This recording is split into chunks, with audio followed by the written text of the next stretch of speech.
এখন আমার হাজবেন্ডের এখনো আমরা কোনো খোঁজ খবর পাই নাই। 3 জন ফিরে আসছে, আমার হাজবেন্ড এখনো খোঁজ খবর পাই নাই।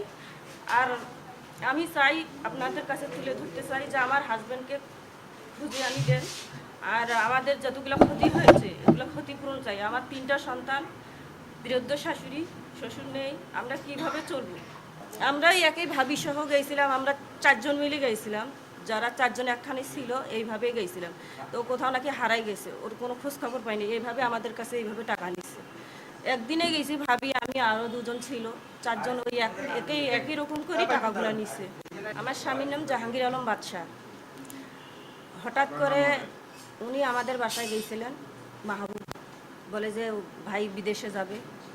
হঠাৎ করে আমি কেছি কিভাবে যাবো, কেছে এইভাবে এইভাবে বিদেশে নিয়ে। আমরা তো জানি না যে এইভাবে বলে যে আমি নিয়ে অনেক লোকেই নিয়ে গেছি, আর আমি ভাইকেও নিয়ে যাব।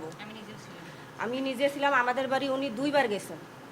যাওয়ানোর পর তারপর আমার হাজবেন্ডও বললো যে ঠিক আছে, আমরা যেহেতু বেকার আছি তো যাই, যা কামাই অর্জন করলে বউ বাচ্চা নিয়ে সংসার নিয়ে সুখেই থাকবো। আমিও রাজি হইলাম, ঠিক আছে যাওয়ার পারলেই ভালো। তারপর তো কাগজপাতি রেডি করলো, আমাদের জমি বিক্রি করছে। জমি বিক্রি করে আর কি প্রথমে 12 লাখ টাকা দেওয়া হয়। 12 লাখ টাকা দেওয়ার পর ওরা চলে যায়, বাংলাদেশ থেকে নিয়ে যায় পাকিস্তান। তারপর ওখান থেকে আবার টাকার চাপ দেয় যে টাকা দিতে আর লাগবে। তারপর আমরা এইভাবে 12 লাখ, আবার পরে 10 লাখ করে নিয়ে গেছি। নেওয়ার পর বাসায় গেছি, বাসায় যাওয়ার পর আমাদের তো ফোন টোন সব কিছু নিয়ে নিল। নেওয়ানোর পর আমরা কাছে ফোন কিসের জন্য নেওয়া হলো, কাছে এখানে কোনো ডকুমেন্টস প্রমাণ কোনো রাখতে দেবো না, আপনারা ভিতরে আসেন। ভিতরে গেছি, যাওয়ার পর তো আমাদের কাছে ওনার মেয়ে ছিল, উনি ছিল, ওনার শালা ছিল, ওনার মা ছিল। মা থাকার পর আমাদের কাছে টাকাগুলো নিয়ে নেয়, নিয়ে যে বলে যে কাউকে যদি কোনো কিছু জানান, যদি কোনো কিছু করেন, আমরা 4 ঝঙ্কাকে মেরে ফেলবো। তারপর আমরা তো কান্নাকাটি, তারপর ছবি ওদেরকে ভিডিও ফোন দেয়, দিয়ে টর্চারিং করে, হাতের আঙ্গুলের মাংসগুলো তুলে নিছে, এটা সেটা করছে। এখান অনেক অত্যাচার করছে, শারীরিক মানে বহুত অত্যাচার। সেগুলো চোখে দেখলেই চোখের পানি বের হয়ে আসে। খাওয়া দাওয়া দেয় নেই, এরকম অনেক 2-3 মাস এরকম হালকা পাতলা একটু খাওয়া দেয় না, অসুস্থ হয় তাও চিকিৎসাপাতির কোনো খোঁজ খবর নেই।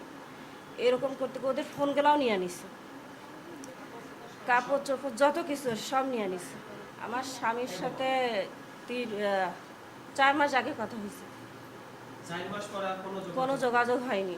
ও কোথায় আছে, কি আছে, কিভাবে আছে জানি না।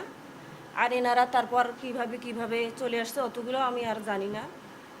আর আমার হাজবেন্ডের এখনও কোনো খোঁজ খবর নেই। আমি চাই আপনাদের কাছে যে উনি ভালো ভালো জন ফিরে আসেন, আর আপনারা আইনের আশ্রয় চাই, আমার হাজবেন্ড যাতে ভালো ভালো ফিরে আসে।